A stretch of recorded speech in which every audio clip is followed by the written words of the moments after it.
So I soft launched my roguelike about a month ago and it became profitable. And there's a bunch of reasons why this is the case, but the number one reason had to be because it was a roguelike. There's so many secret benefits of making a roguelike, and I'm going to share that with you today. But first, let's ask us a really important question. Why do we even want to be profitable? And even though this is an obvious, question and such, the obvious answer is because, well, we're game developers, and if we want to make a career path out of this, we need to make sure that we're making decisions that are profitable, right? And so the reason why I have to bring this home is because for months and months and months and months, I always got that email from Steam saying, hey, you didn't make over the threshold that you needed, therefore you're not going to get paid. But notice how, with a soft launch a month ago, the very first time, Steam said, hey, you're going to get a paycheck for doing your work. And that reward means a lot, not only to me personally and such, but it proves my idea of, wait a minute, maybe roguelikes truly is the meta. And so we're going to talk about the secret benefits here. But I do want to break this down in a couple of categories here. So the first thing we're going to talk about is the benefits of the roguelike, then the secret untapped fulfillments that we haven't talked about, and what you can do as a developer to grow in this category. All right. So first, what are the benefits of roguelike, and more importantly, how did this even happen? Right? Like, why are we talking about roguelikes? Why are we obsessing about it? Right? And so the funny thing is that about a year ago, I went to GDC, and I had the absolute privilege and honor to meet Dylan, who is the developer of Peglin. And him and his team, super talented. They're super cool people and such. The game is amazing. It's super fun. They're very active at the How to Market a Game Discord, and they also make like a bunch of articles on how to grow as an indie developer and such. So definitely like they have some absolutely great advice. And when I was talking to him, I kind of just had like a bunch of questions, but the number one thing I asked him was, "Hey Dylan, what was the number one contribution you did that made Peglin blow up?" And he responded with, "It's because it's a roguelike." And so I thought that was a bit confusing because the game is really innovative. I mean, it's a pachinko roguelike. It has a bunch of, unique quirks and mechanics that you're not going to find in other games. So I think, yeah, I mean, it's probably the gameplay itself, the mechanic, all of these things that like actually make the game hyper unique, right? But the reason why he said that response, and as we had the conversation that proceeded afterwards, it's way deeper than you think. And it's because there's way more benefits that you think. So real quick, doesn't matter if it's roguelike, roguelite. The difference is super simple. Roguelike is basically, hey, you're like rogue. Roguelite just means you have a bunch of elements. But the whole thing is that everything roguelike related, whatever it's called, is drilling the idea that roguelikes embody replayability. Okay, and the reason why this is so important is because every design decision you make that allows players to spend more time in your game is going to mean that your designs are probably more favorable. This means that if you have a player that's playing your game over and over again, they're probably playing it for fun. And if you have that assumption, and if that's actually the case and such, then that's probably a good game. Now, here's the thing: in the context of publishing and putting your games on Steam, Steam favors playtime. They assume that high playtime is just fun. And so if you're Steam, you have to look at the market as, okay, which game is performing the best? And or rather, which game is being played the most? And so what Steam says is, oh, this game has a bunch of hours being played at the moment, therefore it's probably really fun. Players keep returning back to that. Therefore, we should continue promoting this game as much as humanly possible to make sure that Steam makes more money by selling these games. And so when you really look at it, it's like, wait a minute. Yeah, maybe high playtime doesn't mean it's super fun. I personally know people that they play games for hours on hours and don't like the game, but that's for other reasons, right? But the idea is in the market sense, this is the best indicator that shows off that the game is probably fun. And as a result, Steam uses an algorithm to highlight and showcase your game as a result. So if you design games that are hyper replayable, you're gonna get favor from Steam, and therefore you're gonna get extra promotions, you're gonna get spotlights, you're gonna get a bunch of boosts that will help you sell more. The second thing, and this is more of a physiological question here, but if you spend over 300 hours playing a game, for example, how are you not going to talk about it? And so I say this because let's say you work and you go to bed. That means you're working for 8 hours, you go to sleep for a minimum 6 hours, whatever. You probably have a play session that might be an hour or two, maybe three, depends on like the type of schedule that you have. For you to realistically reach 300 hours in a normal like adult life and such implies that you're probably playing the game for a couple of months, right? Maybe 1, 2, 3, 4, could be way more than that.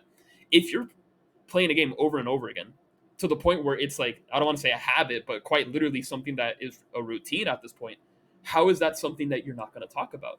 And so as humans, we like talking about our interests, what we like, our hobbies, all these things. So if you are talking to your friend just played this game for 500 hours and your friend has not mentioned that game, they're probably like, yeah, they're okay. Maybe they didn't like the game or something, right? But the probability of that is just really low. The point is, they're probably going to reach out to you and say, hey, I played uh, Vampire Survivors for 800 hours this past year. I loved the game. I thought it was amazing and super fun. And what backs that up is the fact that they made it a routine. They made it a habit. They made it something that is a part of their life. Whether they like it or not, it's something that they're naturally going to talk about. So remember, replayability increases playtime. Playtime means that they're going to have a almost like a routine or habit to keep playing the game. And that also means that when they are socializing with their friends or comrades or families or coworkers, whoever else, and if the topic of, hey, what game have you been playing recently, that is going to hit a stride. They're going to mention the game that they're going to play the most. And if you make a game that is hyper replayable, there's a high possibility that they're simply going to mention the game for you. And as a result, that's just not only free marketing, but the best type of marketing. And so the reason why this is such, the best tactic ever is because you probably heard of games that you were never going to find on your own until your friend or a coworker or classmate told you, hey, wait a minute, like you should probably try this out. And so that exposure is worth gold. It's amazing. It's one of the greatest things out there. And so, again, when you design a game that's replayable, such as a roguelike, you're going to have that naturally occur. And that's going to help you out immensely.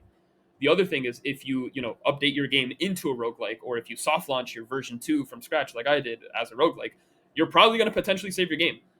This isn't guaranteed. This completely depends on the game itself. There's a bunch of factors behind this, but I do think it is something that you should consider because there are a bunch of ways how you can just modulate your current game design, your current game project, and just shift it into something that can be a very replayable experience. There are limitations to this. There are exceptions. I can understand that, and we can talk about that in a bit. But there are a lot of things that you can do just to make your game replayable. And I would argue that you can make games really quickly if you have a library of assets, right? So I like to say the more games you make, the more scripts and files and assets you have so that you can use for your next game. And so if you're a seasoned developer that makes like a bunch of games, a bunch of prototypes, you probably have a lot of tools that you can reuse to your advantage. And if you're completely new, that's okay. There's a bunch of assets online that you can find anyway, or just simply start making your own game. But the actual roguelike elements that you want to work on and fix truly don't take too long to make. And I say this because I did an experiment where I made a game in 90 days, specifically a roguelike. And I, most of the time, was spent prototyping the base game and then just making sure that the most important roguelike elements were working. So, long story short, it's super possible, super doable, and this is just something that you can do. Now, there are these secret untapped fulfillments, meaning there are players that have certain desires that we're not talking about. Here's the craziest one: player story. Now, I know this is a meme. I get it. Okay, this is funny because I'm literally going to talk about parkour civilization. It's unironically good. But let me get to the point. Um, the whole reason why, I mean, like, this meme is funny, whatever. It's like, do you want the raw beef? Do you want the chicken? Do you jump? Okay, like, we get it. But this fundamentally speaks levels to why Minecraft is hyper successful. And yeah, it's a sandbox, it's replayable, it's a bunch of things, right? And so not only is Minecraft considered like a good game and it's literally the best selling game of all time and everything, but the number one reason why this meme is also trending because it's also Minecraft is because it plays so much into the player's story. And so what I want you to do is if you go to the parkour civilization video, the actual 1.5 hour one, and literally take a moment to just read the comments, you're essentially going to find this crazy idea where most people that are commenting are saying, hey, if I were a child, hey, if I went back in time, hey, if I were playing Minecraft, right? I would probably imagine having the story in my head. I would probably do parkour with my friends for fun. I would probably do this. I would probably do that. The whole point of this is that imagination is literally an extra tool that you can leverage. And what this means is if you play Minecraft casually with your friends or any sandbox game or just any game that allows you to like tell that story, you're probably hyper compelled to come back to it multiple times because you have this developing ecosystem in your mind about, oh, I have this character and I have to fight this boss. Oh, I have this new car in the game that I want to use out. Oh, I got this new building that I'm working in. Oh yeah, I fought this boss the other day, but this time I beat him with a gun. Like, there's this huge factor of making sure that whatever game you're playing has this not only internal story about like, okay, well, I'm this character, I got to deliver the crown, blah blah blah, but more of what the player gets to feel. And so look at Legend of Zelda, for example, right? Link literally is the embodiment of the player. His name is Link because he is a link to the world. Pokemon, even though it's a game that goes from point A to B and everything, it's never going to be the same adventure or experience compared to any other player because you're probably going to have a different starter, you're going to have different encounters, you're going to have different things. Minecraft, similarly, is also going to be completely different because it's randomly generated. You have different objectives that you probably want to internally set for yourself and set out. And so I'm not saying, oh yeah, you have to make a sandbox, you have to do this, you have to do that. But the beauty of a roguelike specifically is that you could design it so that players have the imagination of like, oh, I want my character to do this, I want my character to do that, and then you give them the tools to literally experiment. You let them do whatever they want in the context of your game world, but also give them that little psychological step of, hey, how would it be if I completed the game with this challenge in mind? How would it be if I sped ran it? How would I be if I did all of these extra emulations that I have in my mind? And this is something that you can genuinely help the player reach by letting them experiment with your game. And so you might have a game that has a bunch of customization options, a lot of enemies, a lot of bosses. Maybe you do have those things, maybe you don't, and that's okay. But what I would honestly tell you is make your game modular. Make it so that every system has the ability to interact with each other, at least at a basic level. So that way, when the player enters your game, they're really entering a world that has overlapping systems that they can just mess and toy around with, right? Maybe your players want to have a specific build that, makes them say, oh, I want to stall out all my enemies today because I really want to play passive and this is how it is. Or maybe you want to have that player experience where they're like, you know what? I want to have no HP. I want to have no attack. I just want to parry everything. I want to be like super hyper skillful and then give them the flexibility to do that. Like, why not? Right.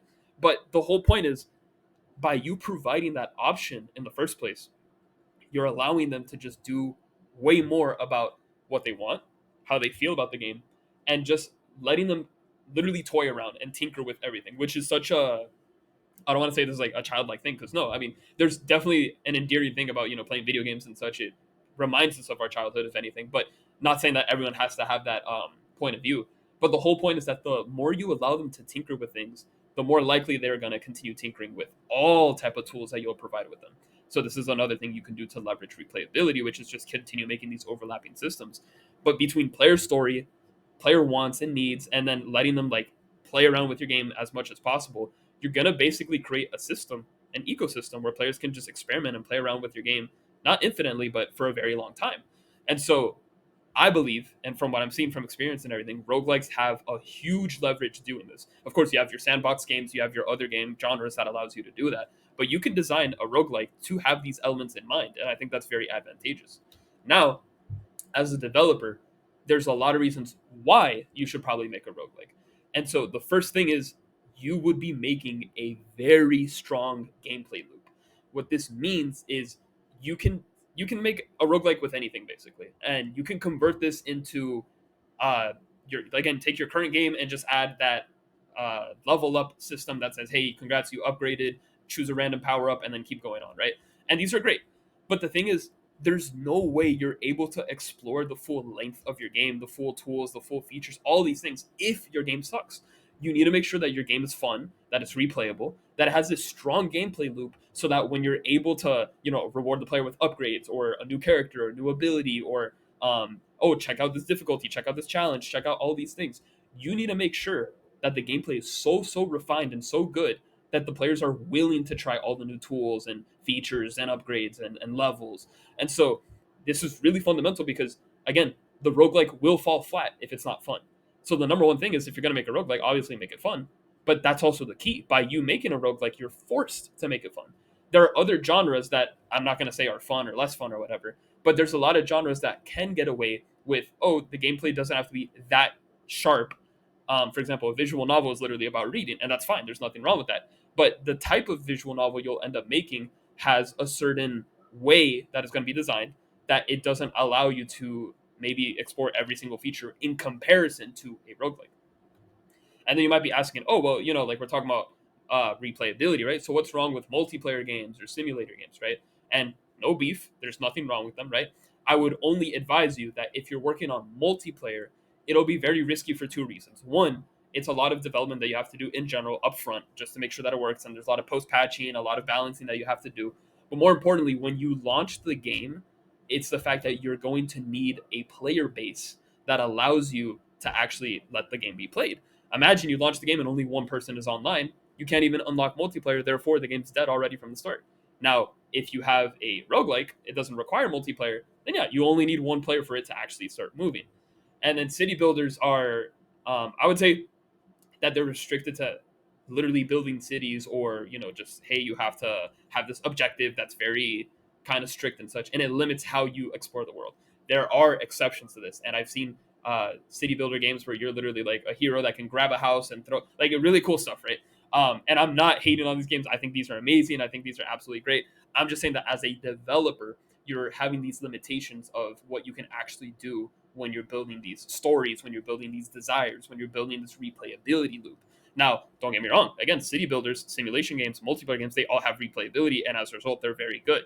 It's just as a first-time developer, indie developer, solo developer, as you're starting, this is not recommended for you to start off first. You should probably work on a roguelike first, is what I'm suggesting. And then, like I mentioned, it's one of the most convertible genres. You can take any genre you want and just add roguelike elements, and it's done. Yeah, easier said than done, right? But I mean, like, Fuzz Force is a deck builder, and it has a bunch of roguelike elements. But then we also have Cursebane, which is a very hyperactive, like, action game, but it also has paths and choices, and these are quick examples and such. But the idea is, like, you can take any idea, add those elements, make it really good, replayable, boom, you're set. And then what happens is, like I said, you make the game, and you realize, okay, cool, I have a strong gameplay loop. Is it fun? When I add all the roguelike elements, does it synthesize? Does it make sense? Does it actually, like, work together as one working system? And if you can do that and make it fun, you're golden. That's it. That's all it is. Now, this doesn't mean I'm saying, oh yeah, if you don't make a roguelike, you're gonna fail. No, like, you can absolutely make games that aren't roguelike related and absolutely work. There's a bajillion games that are super successful that aren't roguelikes. Most of the games we grew up on literally weren't roguelikes. Like, it's super, super common that this is the case, and that's okay. I'm just suggesting that if you want to see and learn how to create a game that is fun and also hyper replayable for the aforementioned benefits, you should start off with roguelikes. And so I'm just telling you, hey, you should make a replayable game. You should make it fun, do what you got to do, and really learn and try to lean on that frustration of, oh man, I just lost. What benefits do I get for retrying, right? And once you, like, drill that area, you're definitely gonna start seeing why roguelikes have that charm, right? And then I'm just gonna say here that, hey, like, after I made DodgeKing and everything, I realized that I had, like, a bunch of assets that I want to use for my next game, and I'm currently making some of them modular and such. So if you're interested in that, you can click the link below. That's something I'm working on. And yeah, I also talk about how to make games really quickly and such. So there's more videos on this channel if that's what's interesting you. But yeah, long story short, make a roguelike. Have fun with it. Honestly, like, this is something that's really important. This is something that can help you. It's helped me like crazy. It helped me learn so much as a game developer. It gave me profitability. Hopefully I can continue to learn these lessons to be more consistent and keep going forward and such. But at the end of the day, this is something that I truly think is the number one thing you should start to look at and focus on to make sure that you can quite literally be a stronger developer. So thank you for being here.